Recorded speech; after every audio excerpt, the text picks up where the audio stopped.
But he picked a pretty nice song for his theme song.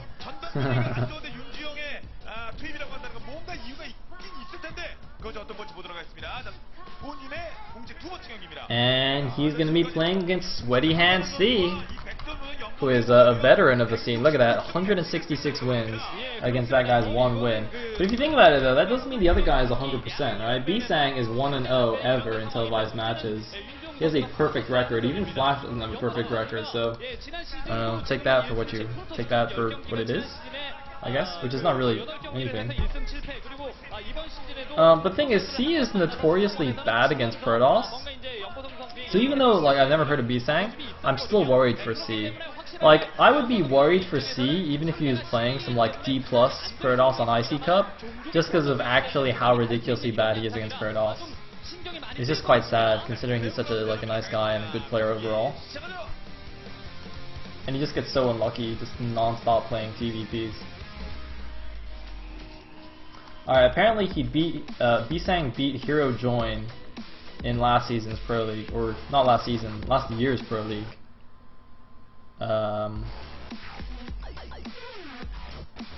So that's not really saying much, because Hero Join is another kind of rookie-ish player. Not anymore, he's been playing a lot this season, but he doesn't have much experience either. Alright, looks like the game will be on Ground Zero. And C, actually I should say Bisang. Bisang will be the blue Protoss in the bottom left. It's like we're cross spawns.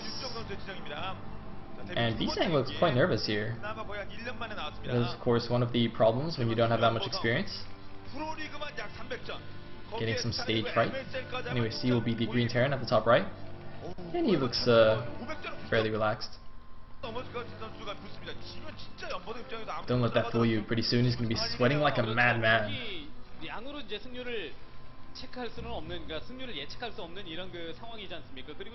So, what to say about this map? They're in cross spawns, which I think is fine. I do dislike horizontal spawns for Protoss in this matchup on this map. But cross is good to go. I think cross is actually probably quite nice for the Protoss here, because that means you know, he's going to have a lot of distance for the Terran to cover if he wants to push to his main, and there's a very big open area in the middle of the map for him to flank the Terran and whatnot. On the other hand, you know, once we get to the mid/late game and he's trying to take, you know, 4th and 5th bases and goes for the bottom left or top left or bottom right main and naturals, those will provide much more easy push paths for C. So it could be a little bit dangerous for him. Anyway, C's actually gonna wall in here, which I find quite interesting. Last season, C would just constantly like 1-racks expand and just do the fancy little depot barracks sim city. And every single time, the Protoss, like almost every time, the Protoss would just be like, "Hey, look, it's C. He's gonna 1-racks expand, so let me Zealot rush him." And so C would get Zealot rushed, and even though he had like the anti-Zealot sim city, he would just fail in the micro and die anyway. So I'm kind of glad, or I find it kind of interesting that he's doing this. Interestingly, C also became a little bit cheesier recently, mixing into 2-racks against some Zerg that I can't remember, and also 2-facting some Protoss. So let's see what he does here. Because before, you know, last season he was like super standard player. You could actually just count on him never ever cheesing. It's kind of silly. Hey, C now going to send out his SCV scout after taking his gas. No probe scout just yet from the Protoss. And C going to complete his wall in here. His Marines, I believe, will spawn on the inside there. Yeah, I think there's some space. And we actually have a 2-gate opening from Bisang here. That's interesting. Wonder what he's going to follow that up with. The second gateway was actually added quite quickly. That might even be a... Actually, does he have a second pylon yet? That might actually be a 10-15 gate. Ooh, I believe that's actually a 10-15 gate. Yep, the pylon has only just now started. So, Bisang is actually 10-15 gating, so slightly cheesy from him. Not overly cheesy. And you know what? That is very interesting. Because he might just be hoping that C is 1-racks expanding and just going to try and kill him with a 10-15 gate, but C with a nice wall in there, I think he'll be completely fine. 10-15 gate basically means you get 2-gate it's basically like, you know, a Dragoon rush against the Terran. You do cut a few probes here and there, but otherwise you can kind of keep up on your probe production. You're not hurting your economy too bad. That's why I hesitate to say cheese. It's not really a cheese. You're not cutting that much economy, but you are cutting a few probes here and there to get out basically like 5 Dragoons as fast as possible. And the thing is, the build actually lines up really nicely, where you get the Dragoons in pairs. So your first Dragoon comes out, and then right as your first Dragoon finishes, your second gateway finishes, so you can get your second and third Dragoons at the same time, and then your fourth and fifth Dragoons at the same time. And you can put a lot of pressure on the Terran. But I dislike this build on maps with narrow ramps like this, because, you know, if the Terran plays carefully and defensively, then it's very difficult to really make your Dragoons do a lot of damage, and you kind of have to do some damage to make it worth it, because as I said, you do cut a few probes here and there, and also you're obviously delaying your expansion as well, and your tech. He's going to have a very late robo, pretty late expansion as well, considering, I mean, you know, nowadays going for a 2-gate goon is not very common anymore for those reasons. And it looks like, can you get my guess, is that a starport I see at the top left of the Terran main? Is that what's going on here? Is that what C's doing? That would be very surprising to me, but look at this, C only made 1 Marine, but he does have his tank out, and behind that wall then I think he'll be absolutely fine. Yeah, there's no way the Dragoons can break up here. Unless C makes a big blunder and lets his tank get sniped, but I hope he doesn't do that. And the SCV does see the lack of a Nexus here. He's going to go in, he's going to see the 2 gateways, he's going to see the lack of a robo, so I'm pretty sure C is going to know what's going on here. And no, it's actually an engineering bay. Alright, never mind. I assumed since he was still mining gas it would be a starport, but apparently not. And also it looks like there is something at the natural there of the Protoss. Is that a Nexus just being started? Yes, indeed it is. So Bisang, seeing that he can't really do any damage, is going to expand. It's actually a siege expand from C. I don't know why we've been seeing this more lately. I think this is actually the second or third time I've seen this build in recent TVPs. And it's really puzzling to me, because I thought pros had shifted away from that style, and for good reason too. You can't really be aggressive at all with the siege expand, but in this case he doesn't have to be, because the Protoss 10-15 gated, so C's actually going to be completely safe here. This is really interesting stuff. I need to talk to some like high-level Protosses and Terrans about why Terrans are like siege expanding now. And look at this, a fast Stargate. Is he doing 2-base carrier, or is this? No, it's got to be 2-base carrier. Interestingly, we saw 4 probes on gas there for a little while. I'm not sure if that was intentional or not. Sometimes that is intentional, like if you're going for a DT rush, because you do get gas a touch faster with a 4th probe on, but it is a little bit inefficient. And he is getting his second gas very quickly. I think this is actually 2-base carrier. This is very interesting. We've already seen carriers fail once today in PvT. And, well, I guess let's see how or whether Bisang can make this work. So I have 2 issues with this. So we can see he is going for 2-base carrier, or rather, actually I think that there's 1 pro and 1 con to this build right now. The con is that this map is very similar to Sniper Ridge in that it's got a very big open center. It's actually even more so than Sniper Ridge. I would say actually carriers on this map are even worse than they are on Sniper Ridge, where they're already not very good, because I think the middle is even more open, that you don't have those random ridges in the middle, and you don't have that raised high ground expansion in the middle. And also there's less like watery space on the edges. Like basically every part of this map is reachable by ground, whereas at least on Sniper Ridge some of the areas you actually can't get to by ground. So I feel like this is even worse map for carriers. On the plus side though, since they are cross map, that does mean the push time, or the time it takes for the push to get across all the way to the Protoss base is going to be quite a bit longer. So, you know, if the Terran tries to do some kind of crazy counterattack because he doesn't see the carriers in time, Bisang will have a little bit more time to prepare, and that is a fairly common response. If the Terran doesn't see the carriers, you know, basically his main composition will be siege tanks and vultures, neither of which shoot air. So if he sees a bunch of carriers going to his base, oftentimes the first reaction is, okay, I'll just go attack him, force the carriers to go back and defend, and then he can mass up Goliaths. But since they're cross map, it's going to be a little bit more difficult for him to do that. So yeah, I guess let's see how this works out for Bisang. Interestingly, because he went for that early, Dragoon rush, and now he's switching to carriers, his supply is actually behind the Terran, even though usually going into the mid game the cross is a little bit ahead in supply. But if this works, like if this goes completely unscouted and he gets a critical mass of carriers, C could just instantly lose. So it's a bit of a, taking a gamble here on whether these carriers will be scouted or not. But the thing is, he put them in the, kind of the standard obvious location there at the bottom right of his main. I mean, we saw in game 1 Hansen having very good game sense and anticipation, and constantly checking there to see how many stargates were going up. So let's see if C does the same here. No pun intended. Some vultures go check out the space, but it is already walled in by pylons. It is a mineral only though, so it's not going to help too much. I guess you can just add a few more gateways and add some zealots to support the carriers on the ground.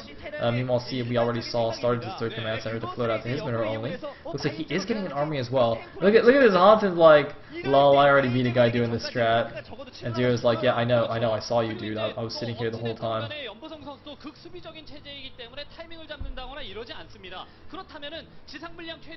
Anyway, a couple more gateways being added as well. You do need some ground support for your carriers. You can't just go only carriers. And it looks like he's getting a robo now. Now, do take note at how late that robo is. He's got, this is like, I don't know what minute mark this is, but that is a ridiculously late robo. And that's one, that's just one of the side effects of going for super fast carriers like this, is you're investing all your gas into those carriers, so you don't want to make the robo very early. That's just, it's the same with going any very tech heavy path so quickly. It's just you don't have the gas to go for that as well as a robo. I think that's why I thought that initially that 4 gas in the main was possibly even intentional, even though it was a bit strange. So yeah, both players getting their mineral only as well. And you know what, this is actually very interesting, because that mineral, like often on some maps, the Terran takes the fast third and it's a gas base, and they turtle up on their 3 base and get 2-1 and all that good jazz with 3 gases. But in this case, that extra mineral only means that C will be adding on a lot of extra vultures, which obviously won't do very much against the carriers. So perhaps in that case, it is also pretty good for the Protoss.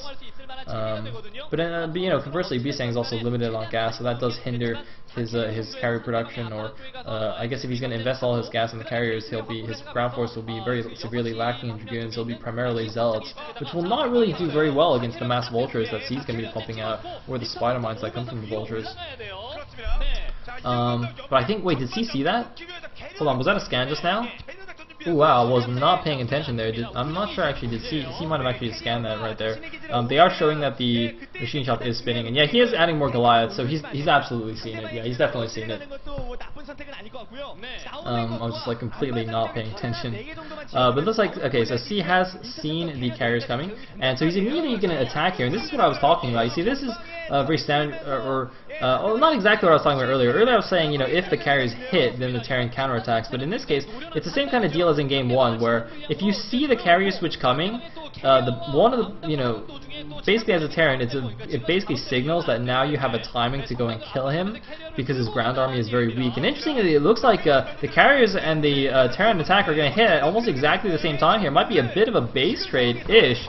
The carrier's going to do a lot of damage, but C's going to be rallying Goliaths from 5 factories to help deal with the carriers, and this push is squeezing down on the Protoss natural. The third bases are up for both players, but these gas bases I think are far more important than those mineral onlys. And buffer into GG. Buffer? Oh man, buffer into push break. Alright, here we go. No speed on the Zealots, so they're not going to be very useful. There's a lot of tanks in the back, so those Dragoons are going to be very useful. I don't know why he's going before the carriers come back. Oh my god, what is he doing? He's throwing away a lot of his ground forces while bringing the carriers back. He should have waited for the carriers to get there, and wow, not even paying attention, having the carriers on move command, taking a few extra shots from the Goliaths, but there aren't that many Goliaths with this force, so it might be okay. But C actually massing turrets to help, what's the word I'm looking for?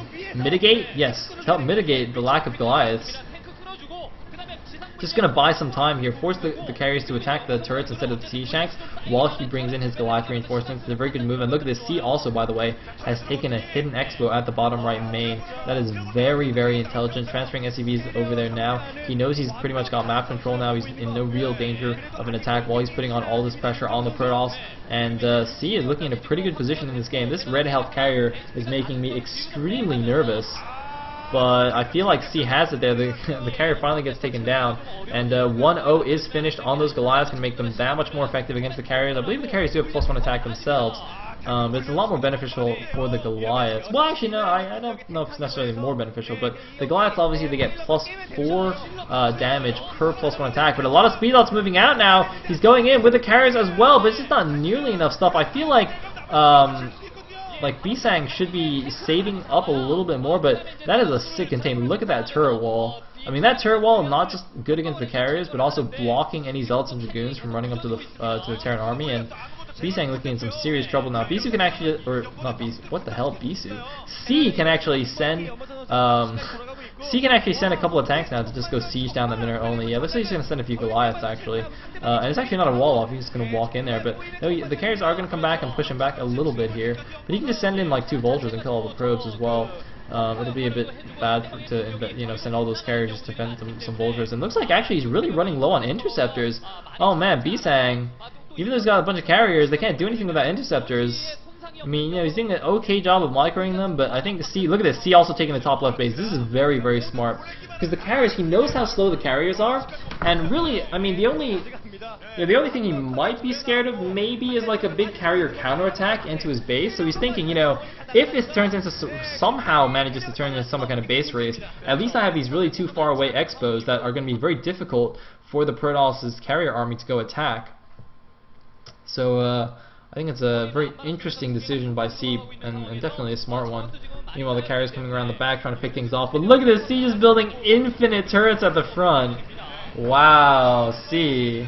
Look at this. C is not going to overcommit. He's not going to try and walk into the Protoss base and just kill him. C is just going to play this very carefully. Just take hidden expos at the corners, just completely hard contain the Protoss here, and I think that's definitely the safest thing to do in this situation. There's no need to go and try and finish off the Protoss, and that's just a good way to lose your army, just to walk in randomly and let the carriers hit you from the high ground in the main.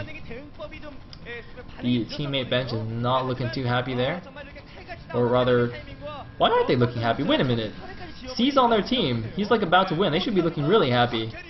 Wow, I was so confused. They all look like so glum. They're like, oh, C, he's totally killing that Protoss, man. This is terrible. Anyway, the last of the interceptors are gone. Have fun microing those carriers that have 1 interceptor each, bro. Yeah.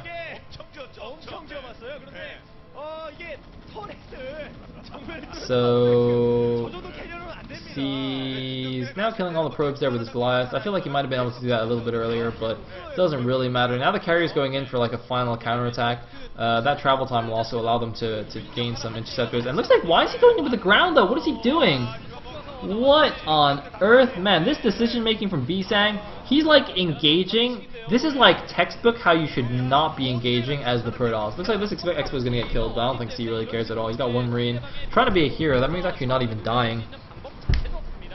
But this is like the opposite of how you engage. What you should be doing is using like, if you want to try and break out of the contain, you use the carriers to like come in, snipe siege tanks, and then you go in with the ground army when there's like only Goliaths and turrets left. I don't know why there's a random pylon there, but instead he's just like separating. He's going one way with the carriers, and then he's going in with the ground army. Like if you want, like he has to pick one or the other. If he's gonna go with the carriers and try and do a counterattack style, he should leave most of his ground forces back. And when the Terran brings too many units away from the contain to help defend his own base, then you go out with the ground army. You don't just go out with the ground army. Maybe he actually didn't know. Maybe he just assumed that C pulled all his units back, so he just attacked.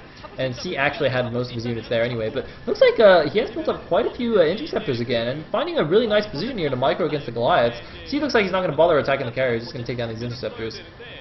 which is actually fine. Basically, once there are, once there's a critical mass of carriers, it actually becomes, and you have like way too many glides, sometimes it actually becomes more cost efficient to just A move and kill all the interceptors rather than targeting down the carriers. Like, in low numbers, it's usually better to focus down carriers, but in this case I think just attacking the interceptors is absolutely fine. And well, these carries are actually doing a really good job, and we're just gonna keep buffer into GG here. My internet last weekend was pretty shitty as well, and now it's like getting even worse. Whoa! Buffer into contain no longer exists. Dun dun dun! Buffer into reverse GG. How awesome would that be if we buffered and then C left the game? Oh man, that'd be hilarious. And by hilarious, I mean fucking terrible. So, the contain no longer exists. It just evaporated into the buffer. It got absorbed by the internet gods. But C still has like the entire right side of the map, and I don't see the carriers anywhere either. So that's interesting. Oh no, there they are. He went back to the natural. Okay, looks like... Okay, so basically, let me summarize what just happened there during the buffer. C had to bring a lot of his units back to defend the contain. He lost the mineral-only expo, and there were way too many carriers there in good position. So he brought all the units back, and then Bisang just actually broke the contain while bringing the carriers back as well. So he's actually cleared that out, but he's still only just now retaking his third, and he's still at 100 supply against C's 170 supply. So he's still dead. He just did something cool there, or not really. He just made us all confused. But it's actually fine. C's actually completely fine. He's at 2-1 as well. Got 6 upgrades on his mech. And oh, well, looks like he's gonna do some fancy DT harass here. Could be quite effective. He actually killed quite a few of these SCVs. There's no units here. Even if he scans out, the SCVs aren't gonna be able to kill that very quickly. And oh no, Bisang! Bisang on move command loses one carrier for free. That is not what you want to have happen. That's like the second time that's happened in this game that we've seen. He might have done it even during the buffer, but wow. Come on, you need to storm. Does he not have storm? Oh my god, did he forget storm? He's making 3 Archons. I think he forgot storm. Or something. He's making 3 Archons. Or I guess he also must have way too much gas. Actually, if you look at the resource count, he's at 800 minerals and 1200 gas. I guess he had way too much gas, but Archons are pretty bad against Terran, honestly. Even if they don't get EMP, they're just not that great. They're just not that good. The Terran army, just the range units kill them way too quickly. So Goliath's walking to the natural. Looks like he's gonna do one ditch counterattack with these carriers, but you know he's dead. He's completely dead. He's at 50 supply against 170. Like, C absolutely has this. C could actually just like lift off all his buildings and just run away and just go eliminate the Protoss. He actually doesn't need to defend anymore. Obviously that's not the correct choice in this situation. He should just defend because he can, but it'd be quite funny if he just lifted everything and just won. And Bisang trying to be a hero. You can't be a hero, man. You're dead. Look at this. Look at the minimap though. C having to pull all his units back. And this is how Bisang broke the container earlier, because he's like, oh shit, he might actually kill me with carriers, let me actually defend my base. So he brings all his stuff back, and it takes him a really long time to walk across the map. And that gives the Protoss quite a bit of time to break out of the contain, and then just pull his carriers back as well. So, well, yeah. Carrier's gonna get a little bit cornered now. Oh man, he's getting completely cornered here. He's gonna actually have to just run through the Terran main, because there's a million Goliaths like outside, and that carrier barely survives there. But now it's gonna die. Yoink. C, by the way, is bringing all his Goliaths back. That's actually a mistake, I think. I think he should leave half of them outside to continue trapping those carriers. Because now the carriers can fly out the left side, and he doesn't have Goliaths in position anymore. I think that's actually a very fundamental mistake that C just made there. That's kind of like a newbie mistake, where you're just like, oh my god, the carriers are coming, A, move everything back into my main. What he should actually have done was anticipate what was going on and leave half the Goliaths at the back. Because even half of his Goliaths right now can actually engage that carrier force head on. It's not like he needed to keep his Goliaths all together. And the good old 5DT A move into a turret and a bunch of Goliaths attack. And GG from Bisang. C taking game number 3 and taking this Broodwar best of 3 for Team 8. Now I would like to note that in round 1, Woongjin actually 4-1 Team 8, so Team 8's already doing better against them now in this series. They can either win the next StarCraft 2 Best of 3 or the Ace match to take the series. Woongjin Stars, the #1 team of the season, looking a little bit shaky going into this against Team 8, but of course they do have the strongest StarCraft 2 lineup, so that should be quite nice for them. Alright. Oh, I just realized why we kept buffering this game. It's because I'm using the HD stream. Actually, hold on. I'm going to stop the stream again in a second here and see if I can change the thing. What do you call it? The caching or whatever.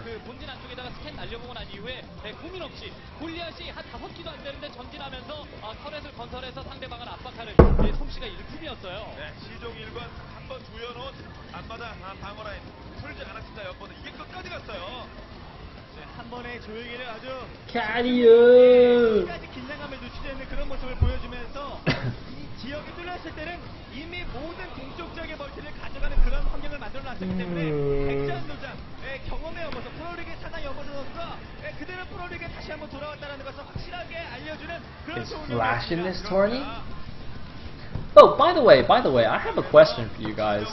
I was thinking about this the other day. So, like, a lot of StarCraft 2 players, you know, get like super hyped about, you know, Flash, Jaedong, and Bisu and stuff. But the more I think about it, the less sense it makes to me. Like, why are so many StarCraft 2 players like already becoming fans of Flash and stuff? Because they don't actually like watch any of Flash's like they haven't actually seen why these players are so good, right? It's like, for example, like I know